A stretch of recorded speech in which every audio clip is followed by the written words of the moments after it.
ప్రతి ఒక్క విషయంలోనూ కూడా మనం, అందుకే దేవుని వాక్యం రాయబడింది కదా, ఆయన యందు భయభక్తులు కలిగిన వారు ఎలా ఉంటారంటే కదలక నిలిచుండు సియోను కొండ వలె ఉంటారట.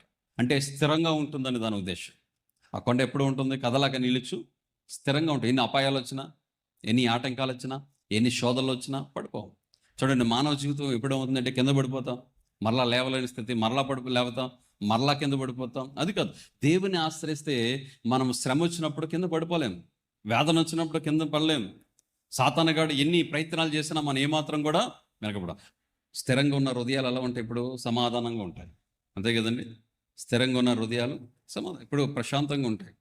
ఒకే స్థిరత్వంతో, ఎస్ దేవుడు నాకు ఈ ఈ ఈ ఈ యొక్క సందర్భం ఇచ్చాడు, ఈ మాటని ఇచ్చాడు, కాబట్టి దీని మీద నేను స్థిరుడుగా ఉంటున్నాను, స్థిరత్వాన్ని కలిగి ఉంటున్నాను అనే మాట. అట్లాంటి స్థిరమైన హృదయం ఎలా కలుగుతుందంటే దేవుని మీద ఆశ్రయము కలిగి ఉంటే.